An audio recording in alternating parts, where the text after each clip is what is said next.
Welcome to the show. My name is Tamás Marácz. I work for the Institute, and my guest today is Raymond Ibrahim, a Middle East expert, scholar, author, historian, and visiting fellow here at the Institute. Thank you very much, Raymond, for being here. And the title of the conversation is "What Does Islam Want from Us?" And actually, this is my first question in general. What does Islam want from us, being non-Muslims, Western people? Yeah. Well, this is ultimately a doctrinal question, because every religion has worldviews. Some religions have nothing to do with the secular or things like expansion or politics, and some do. Islam happens to be very much rooted in a political worldview. It's not so much as a spiritual exercise as it is what you do in the now. So, of course, Muslims have to do things like pray and fast and Hajj and all this sort of thing. But things like jihad, which, of course, has a very pejorative, negative connotation today from a non-Muslim point of view, because it just means war.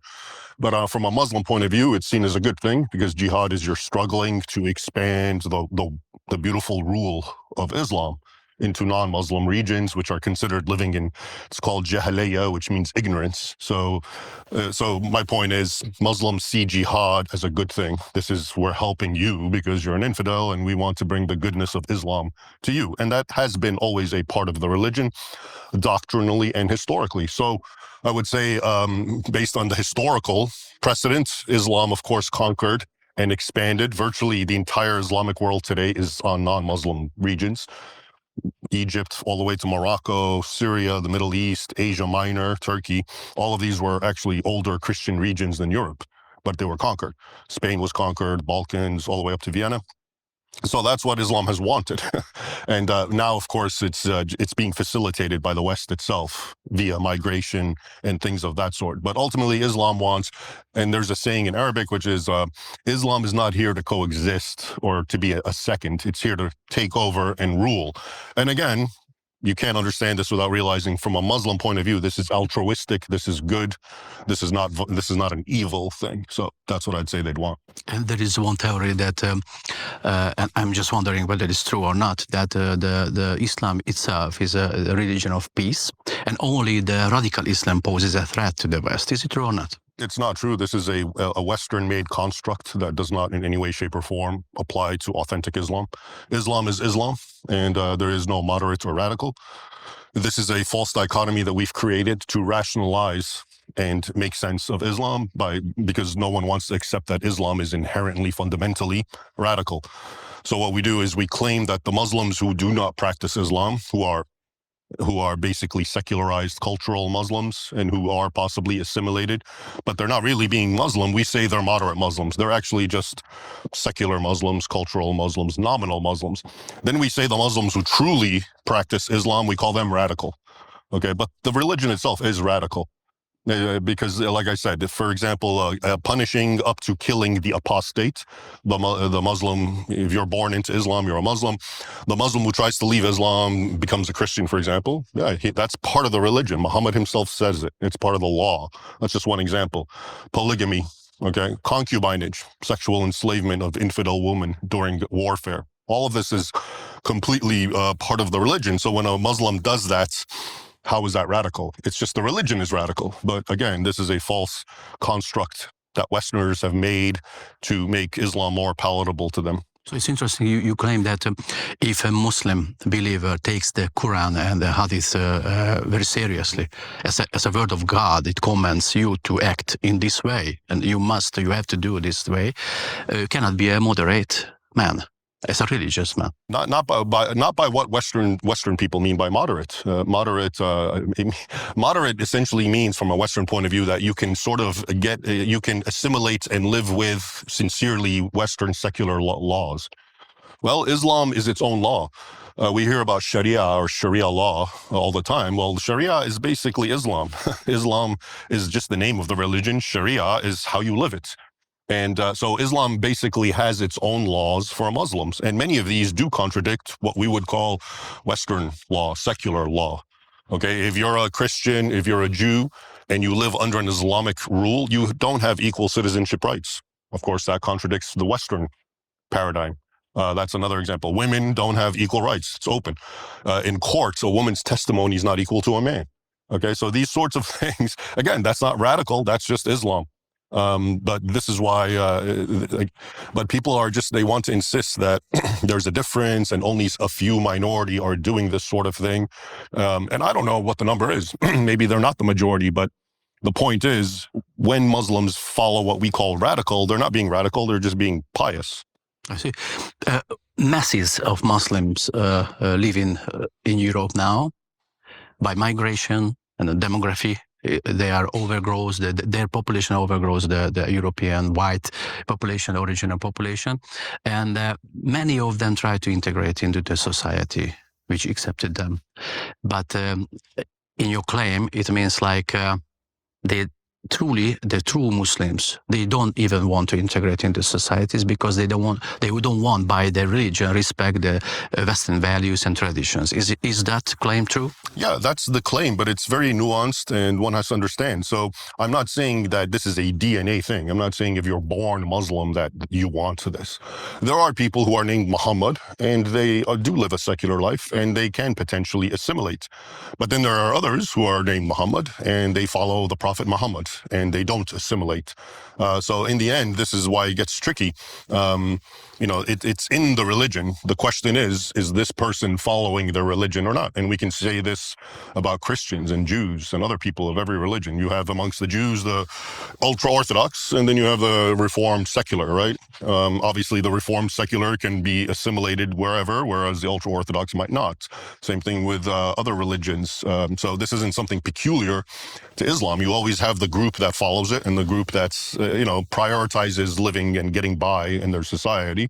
And it's the same with Islam. But for those who do follow it, yes, it's very tribal. Islam actually commands Muslims in the Quran to have hatred for non-Muslims. And this is Quran 60, verse 4. Okay, so, because it's tribal. It was founded by a tribal man, Muhammad, in the 7th century. And so basically he took tribalism and re-articulated through a theological paradigm. So now the other is no longer just the other, he's the infidel, and the tribe isn't a blood tribe, it's all the Muslims. So they even have this in the doctrines. You have it's called Dar al-Islam, which is the abode, the world of Islam, and Dar al-Harb, which is the world of non-Islam, and the two must always fight until the home of Islam conquers the other one. But most of the Muslims in Europe are assimilated Muslims. They are not so serious by religion, as you mentioned that. But even if this tendency, in 20, 30 year time, do you share the concern of many experts and average man that the overgrowing population of Muslims and the demographical change, the Europe's political, cultural, religious landscape will be changed radically in 20, 30 years time? Are you afraid of this? Well, it's already happened. Yeah. where but there will be a radical change. Yeah, it's already happened, but it's going to be much worse, of course. The more any country becomes Islamic by population, the more it becomes Islamic by culture and by society. We see this already in places. I traveled recently in England, which has large Muslim populations, and I was surprised to see everywhere I looked they had foot washing for Muslims for prayer. So that's a society that is being Islamified. And you are not talking about no-go zones on Muslim quarters. No, it was an you airport. are talking about average squares, right? Regular airport. Yeah. Okay, so that means they are acquiescing to Islamic, basically, culture and society because the numbers are growing. And there's another thing I should add to clarify about my earlier point about who's radical and who's not. Even within Islam itself, there's a doctrine and a teaching which says when you are outnumbered and weak, you can be what we call secular. You can be moderate. You don't have to enforce jihad because it's not the right time. And so there's a lot of doctrines and teachings, and historically this has also happened where Muslims would behave as friends amongst non-Muslims because they were the minority. And then when that number grows, it starts changing and the truth starts coming out. And I think we're already seeing this in a lot of countries. So again, this doesn't mean there are truly moderates who are just nominal. So it's just, I'm just showing you how complex the scenario is. There's the radicals who are open. There's the ones who are not religious and who we call moderate. And then in the middle, you have those who are shifting alliances depending on where things go. And if the radicals start getting stronger, they join them. And what is the worst scenario in this aspect for the case of UK or France in 20 years' time? Well, if it comes to a point where a country has now the UK, they claim, I don't know, 10-12%, which doesn't sound a lot, but of course they're very concentrated, so it looks a lot. But I think the number is bigger. But I think if it reaches something like 25%, that's the end of it. It's going to be essentially a nation that prioritizes Islam before anything else. And as that number grows and as Muslims become stronger, the tolerance for the natives is going to become even more severe or less tolerance, basically. So that's why these countries are either, places like England are either headed to, are either going to be conquered, okay, peacefully. You use the word conquer, right? Of course. Actually, just came to my mind that these wars are Turkish wars. Yeah. We are sitting in a bastion called the Golden Bastion. It was in the Turkish times when Hungary was conquered by the Turkish forces for 150 years. Yeah. And we know that. We know the history, Hungarians. I'm a Hungarian man. And still, I'm sitting nearby the Turkish war, but we kind of not immune to the naivety that they can come back, right? It's very strange. Well, and this is why history is very important. This is why that old adage, those who forget history are doomed to repeat it, is actually manifesting itself in Western European nations. Even the same thing with France. This is the home of the Franks, the ones who are actually the heart of the Crusades against Islam. And now it's even worse, apparently, than England or the UK or Britain, as far as the Muslims overrunning in places like Paris and things like that. So Islam never changed. It still has the same mentality. But what has changed is the West, which once used to fight back like Hungary did. And this is why Hungary still remembers. It was very recent, the occupation by the Ottomans. And now the West has forgotten about its heritage. It sees its own heroes who defended it as the bad guys. It sees Muslims as misunderstood victims. And now it's and all these are lies on top of lies, manufactured lies by design, meant to manipulate exactly what we're seeing. And it's basically a slow motion suicide, and they don't know what they're doing. I see we were talking about the European situation, but one question about the Middle East, because you are a Middle East expert, and we saw many trials of jihadist Islamist movements to conquer swath of territories like by Al-Qaeda, by ISIS, by Al-Nusra, and we can continue the names of the organizations, but they didn't succeed. So the Arabic governments, with the military help with the US and the Western powers, always tried to, they were successful to push back these forces. But is the caliphate as an idea, is it an impossible project, or in 20 years' time it can be a reality, unfortunately? Yeah, it was a historical reality, and we had different manifestations of caliphates all throughout history. Like every other human polity, sometimes it falls apart, and there's all sort of circumstances where they clash and it gets taken over, etc. But it is an idea that is pivotal to Islam, the caliphate. It just comes from the word khalifa. It comes from successor. So after Muhammad, you had a successor who was the new political leader. The first one was Abu Bakr. And so a caliphate is based on governance by a man who is basically a religious leader following in the footsteps of Muhammad. That is the normal sort of paradigm for Islam. That's what is expected. So of course Muslims would love to have that, but this is what I mean. You still have the political clashes, okay, which means who's going to be the leader? Is it going to be the Turks? Is it going to be the Arabs? Is it going to be the Persians, who are Shia, which is another, so obviously won't be them. So you do have those clashes which have happened historically, which I guess that's the good news. It won't make it a very easy thing, but it is the ideal that I'm sure they all want to realize. And is it possible? Anything's possible. To create that? Yeah, it's possible. They did it before several times. I mean, we've had caliphates for the history of Islam. We've had a lot more caliphates than we didn't. The last one was abolished right around 1924. So that's not like a century ago. I see. Thank you very much. We are talking about history and some questions about the spiritual background of the Islam, because please correct me if I'm wrong. I know the Quran teaches, the Muslim teachings teach the believers that the previous books, the Old Testament, the Torah, the New Testament, the teachings of Jesus were kind of originated from the real God. But the final revelation of God was through the book of Quran, which was revealed through an angel to Muhammad. Is it right? So they consider the former books godly, books? Yeah. Because my question is the following. Yeah. Sure. Well, okay. So in a nutshell, they believe that there were scriptures and books were given to Ahl Kitab, the people of the book. Primarily, this means Jews and Christians. So yes, the Old and New Testament, they believe was in origin divine. However, the Bible that exists today, which is used by Jews, the Torah, and the Christians, according to the Muslims, is wrong. It's been intentionally distorted. So by the writers? By the writers. So for example, when we grab the New Testament and it talks about Jesus being crucified and resurrecting and calling him the Son of God, Muslims believe that was added in later. It's false. Okay. So Jesus was the true prophet, but Apostle Paul was a false prophet because he distorted the original message of Jesus. Right. It could be that, or someone changed what Paul said in the Bible. But the bottom line is the Bible that we have today, according to Muslims, is false.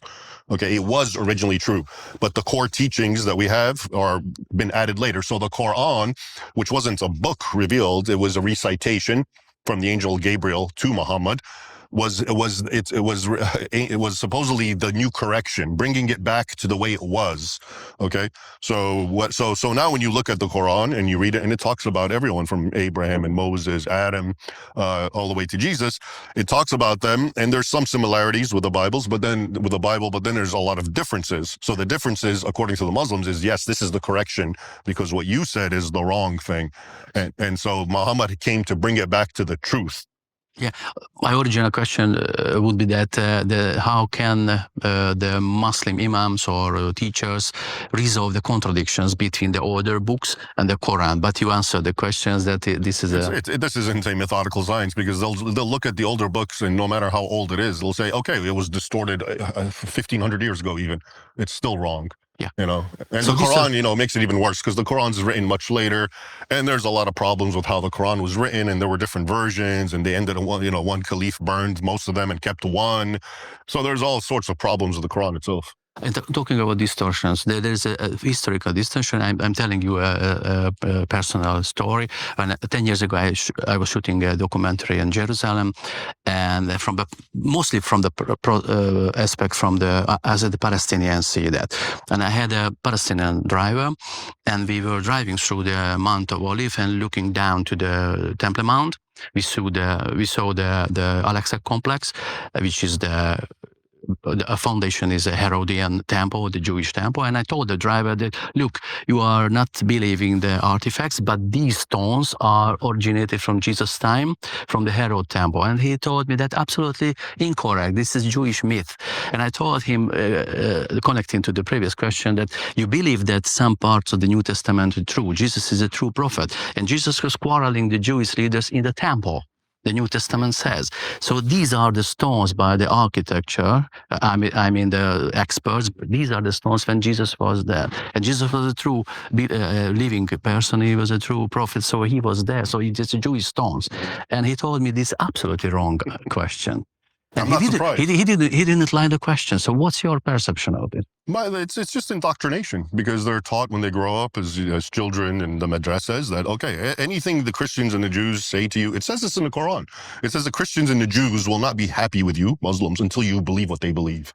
Okay? So they're taught from a very young age that if their books or their teachings in any way, shape, or even if their archaeological findings contradict what we teach, that's because they're liars, naturally. And they're trying to, they're still distorting the truth because they want to corrupt us.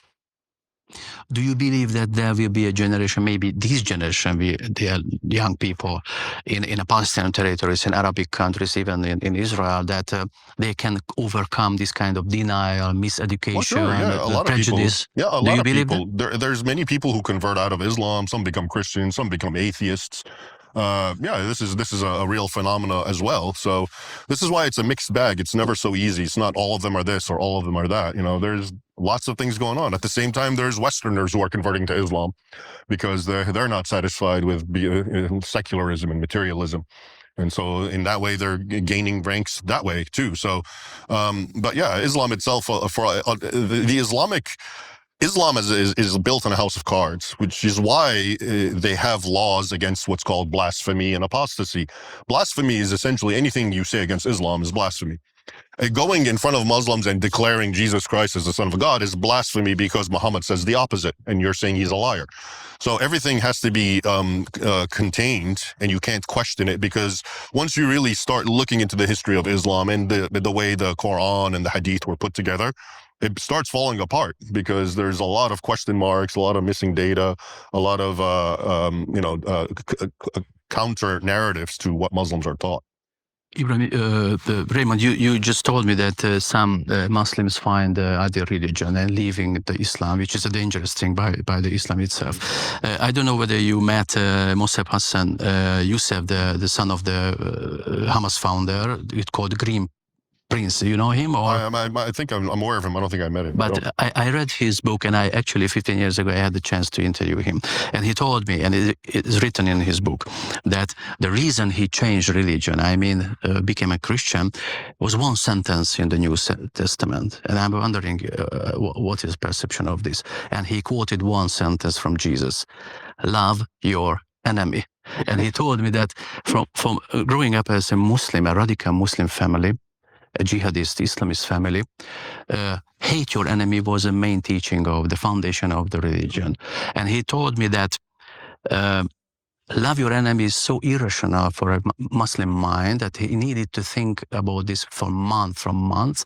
And he became a Christian because he thought that this is so transcendent, so not instinctive, so not a human instinct, so not manly thinking, that it's above all the thoughts.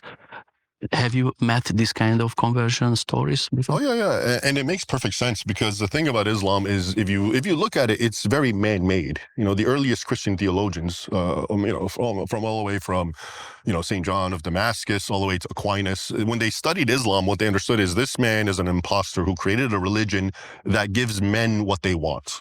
It gives them wealth, plunder, women.